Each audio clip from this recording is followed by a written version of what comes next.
This is the Dollemore Daily, and I'm Jesse Dollemore. Today's video is brought to you by Privacy.com. In just a minute, I'm going to talk about an offer exclusive to my audience that I truly believe will benefit you. Before I get to that, though, I want to intro what I'm going to talk about today, and that is the bombshell, if you will, from Liz Cheney. Who thought going into 2021 that Liz Cheney might come out being relatively heroic relative to the House Select Committee investigating the January 6th insurrection? Who knew this is where we would be? I did a video earlier today talking about the testimony from a Metropolitan Police Department cop and a Capitol Police officer. And that we're really going to be able to witness where Republicans land and whether they're going to put their money where their mouth is, whether they're going to be able to walk their talk, their big old talk, with their big old mouths. But something happened this morning on George Stephanopoulos' show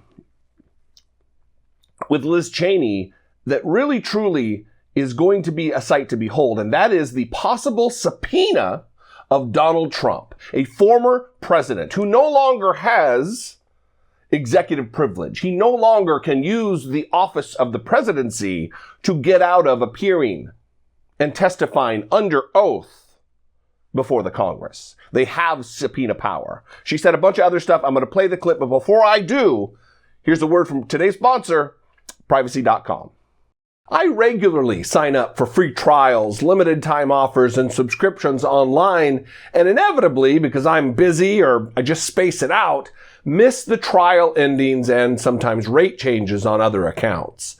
A few months ago, I signed up for a trial of an app that wanted a card number, but was free for that first month.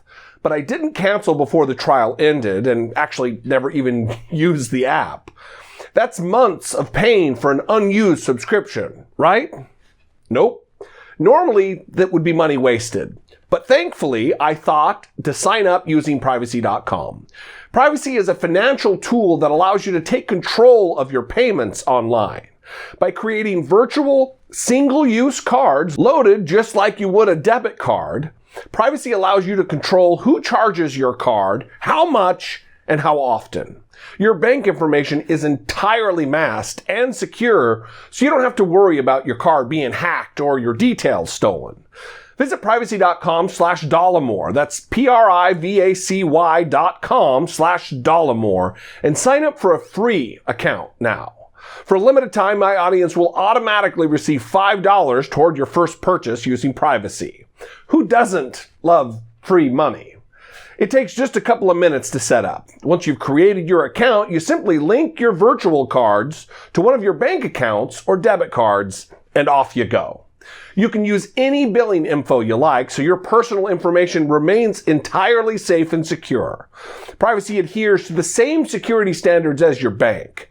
You can pause or unpause your virtual cards as you please, and set spending limits where you would like them, per charge, per month, or per vendor, so you have zero concerns about forgetting to cancel free trial periods or subscription rate changes.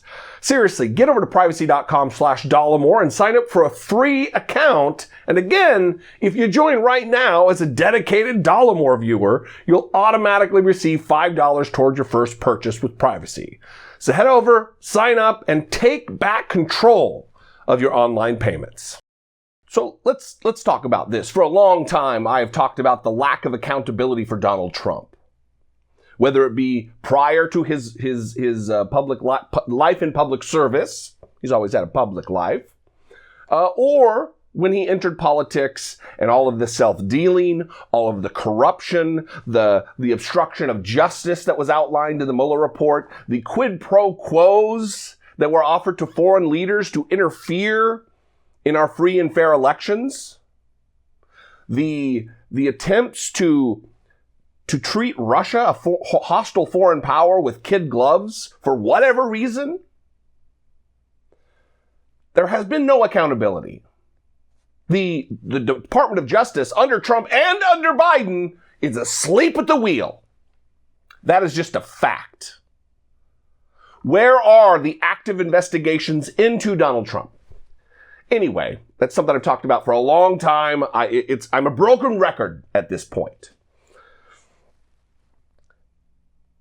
We may now be seeing some accountability for Donald Trump in the form of the House Select Committee to investigate the January 6th insurrection.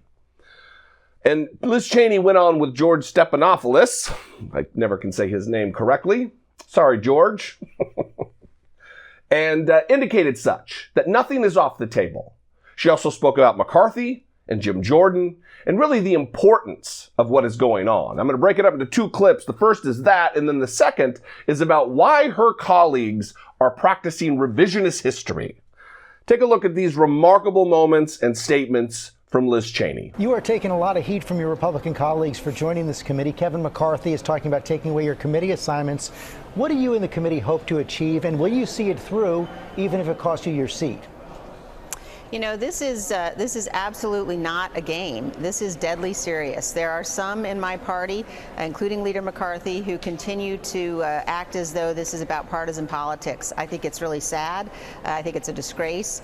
You know, this Capitol was attacked. It was attacked while we were counting electoral votes, and the American people deserve the truth. They deserve to know exactly what happened. They deserve to know minute by minute what decisions were being made, both here and in the White House, and they deserve to get to the bottom of it, and we have to make sure that it never happens again. We've got to make sure that we defend our republic and that we defend the rule of law. Congressman Jim Jordan was McCarthy's pick for this committee, and this new book, I Alone Can Fix It, reports on an encounter you had with him on January 6th. You told him, "Get away from me, you did this."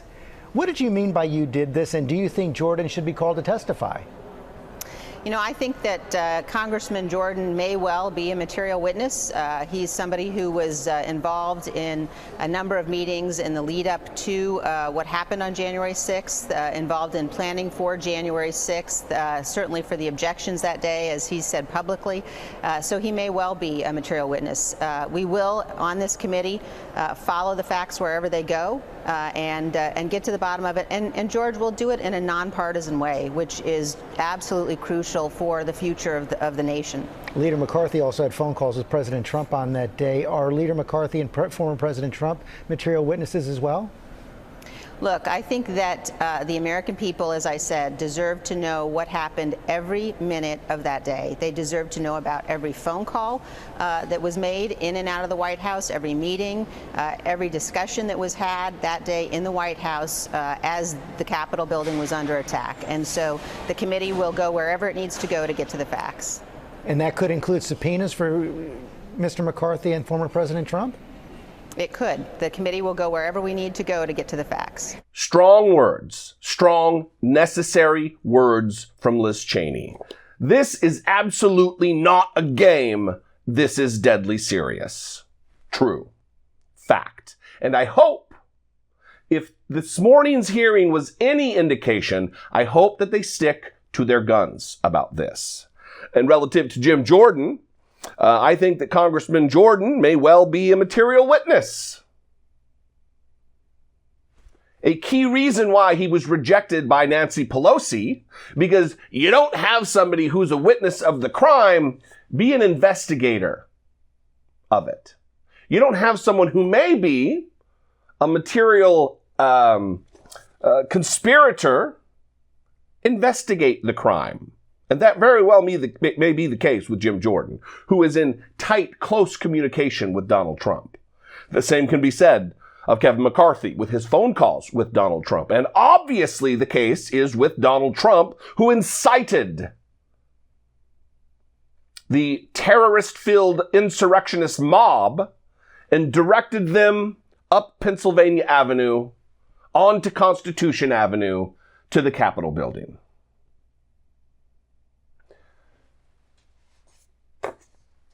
It would be an unprecedented thing for as far as in modern history, for a former president to be subpoenaed, their testimony compelled through a legal subpoena to come and testify in a matter such as this.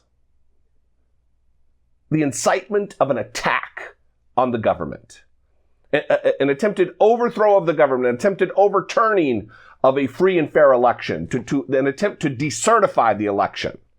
sending a frothing mob, fomenting insurrection, fomenting a mob to threaten the life of his own vice president. That is what we witnessed. There needs to be accountability. Now, this next clip, she is a little kid-gloved in her answer. I will answer the question correctly after we play it, and that is about the revisionist history and why her colleagues aren't taking this seriously. Watch this. How do you explain why so many of your fellow Republicans, rather than focusing on this investigation, seem to be engaging in revisionist history about what happened on that day? I can't explain it, George. I really can't. I think when we see these four heroes today in this hearing, when we see once again the video of what happened that day, you know, my colleagues, many of them, I think almost all of them on that day and in the days after, understood what had happened, made public statements explaining that they understood what had happened, that this attack was un-American, that it was unacceptable, that it was an assault on our democracy.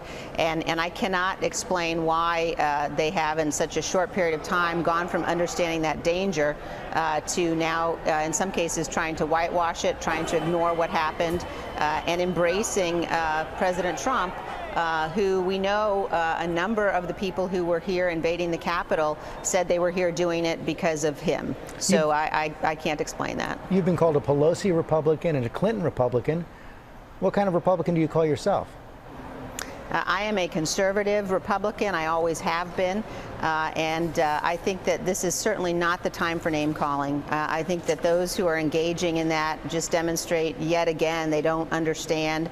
They don't care about, or they're trying to obstruct this investigation into what happened. Well, it may not be a time for name calling for Liz Cheney, but it certainly is always time for me. The reason that they are engaging in revisionist history is because they are feckless cowards. They are traitors to the country. They are violators of their oath of office to support and defend the Constitution of the United States of America against all enemies, foreign and domestic. They violate their oath. They rose their right hand, likely put their hand on a Bible, and swore or affirmed an oath that they are now violating. And it goes beyond. It goes beyond Jim Jordan and Kevin McCarthy and Donald Trump. Everybody involved needs to be investigated. Who gave the tours of the Capitol in advance of the insurrection? Lauren Boebert, Marjorie Taylor Greene. Who? These questions need to be answered. But first and foremost, absolutely, we need to pin down. They need to issue subpoenas now so they can wrangle with Donald Trump's legal team to make certain that he appears. We don't want to pull the same thing that we pulled during the impeachment where, well, we just don't have a lot of time. No. Get on it now, Democrats. That's why at the beginning of the video I said share this video. We need to put pressure. We need to inform the American people to rise up in righteous indignation and let the lawmakers know, those on and off the committee, that there will be no excuses accepted. Donald Trump needs to be subpoenaed. He needs to be held to account and answer questions under oath. Not like it'll matter to Donald Trump, but it will matter to the American people. You can't sit there and say there was hugging and kissing and the Capitol Police ushered them in while video plays simultaneously of the insurrectionist mob, the violent mob, calling for the hanging of Mike Pence. What do you think, though? I'd love to know. You can call, leave me a voicemail, 714-576-4054. Of course, you can email me daily at dollemore.com. I appreciate all of your communication. Thank you for sounding off. Thank you for engaging with my content. Thank you for subscribing and supporting my work. By the way, you could do that by following me on social media. I would ask that you consider to support my work via Patreon at patreon.com/IDoubtItPodcast. You can also do it right here on YouTube by clicking the join button. And for fewer than $2 a month on both of those platforms, $2 a month, you can help support and produce my work I think it is important. If I don't bring you the value that deserves monetary compensation or support, find somebody out there who does bring you that value. There's plenty of people in my space, my genre, if you will, that are doing good work. And I'm sure they would appreciate your support. Anyway, I love you guys. I'll see you next time. Let's mix it up in the comments. Until I see you, be genuine. Take care of one another.